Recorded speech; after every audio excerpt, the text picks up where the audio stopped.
ছেলেটির নাম নীরব।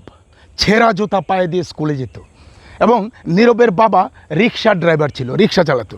খুব অভাবের সংসার, কোনো মতে সংসারটা চলতো। নীরব তখন হাই স্কুলে পড়ে। একদিন নীরবকে তার টিচার জিজ্ঞেস করলো, তুমি জীবনে কি হতে চাও? নীরব আসলে নীরব হয়ে রইল। তার আসলে কি হবে জীবনে এটা আসলে বলার সাহস রইল না, কারণ খুব অভাবের সংসারে সে বড় হয়েছিল। নীরবের আশেপাশে যারা ছিল, কেউ বলল আমি ডাক্তার হব, কেউ বলল আমি ইঞ্জিনিয়ার হব, কেউ বলল আমি বিমানের পাইলট হব, কিন্তু নীরব নীরবই রইল। ওই দিনও নীরব নিজেকে খুব ছোট মনে হয়েছিল। নীরব ছেঁড়া জুতা পরে স্কুলে যেত।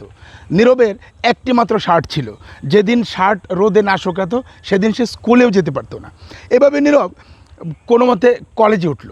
কলেজে যাওয়ার পর নীরব ছোট ছোট বাচ্চাদেরকে প্রাইভেট পড়াতে থাকলো এবং ওই যে প্রাইভেট পড়ে যে টাকা পেত ওই টাকা দিয়ে তার পড়ালেখার খরচ করতো। একসময় নীরব বিশ্ববিদ্যালয়ে ভর্তি হলো। বাবা তখনও রিক্সা চালায়, রিক্সার ড্রাইভার। তো ওই এলাকায় একটা আলোচনা চলছিলই যে এই রিক্সাওয়ালার ছেলে এখন ইউনিভার্সিটিতে পড়ে।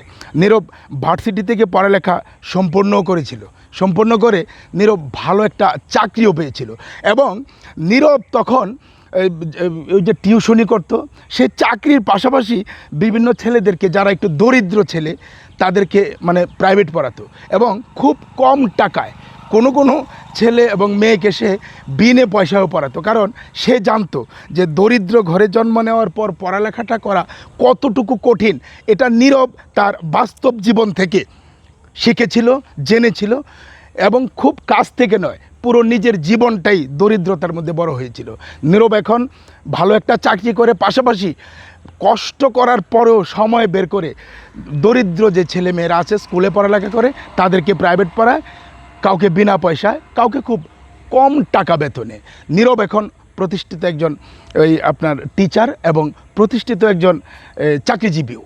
নীরবের বাবা এখন আর রিক্সা চালায় না, এখন নীরব খুব ভালো আছে। আসলে প্রত্যেকটা সমাজেই এইরকম দরিদ্র যারা রয়েছে তাদের যে ছেলেমেয়েরা পড়ালেখা করে তাদের মনের কষ্টটা বোঝাটা আসলে দূর থেকে আপনি পারবেন না, খুব কাছে গেলে বুঝতে পারবেন যে আসলে স্কুলে যাওয়ার সময় খাবার থাকে না, স্কুলে যাওয়ার জন্যে জুতা থাকে না, শার্ট থাকে না, কলম কেনার টাকা থাকে না, খাতা কেনার টাকা থাকে না। সমাজের বিত্তবান যারা তারা সবাই যদি এগিয়ে আসে তাহলে দরিদ্রের যে সন্তানরা আছে তারাও এক সময় ভালো পড়ালেখা করে উন্নতি করবে। এই ছিল আসলে এই গল্পটি।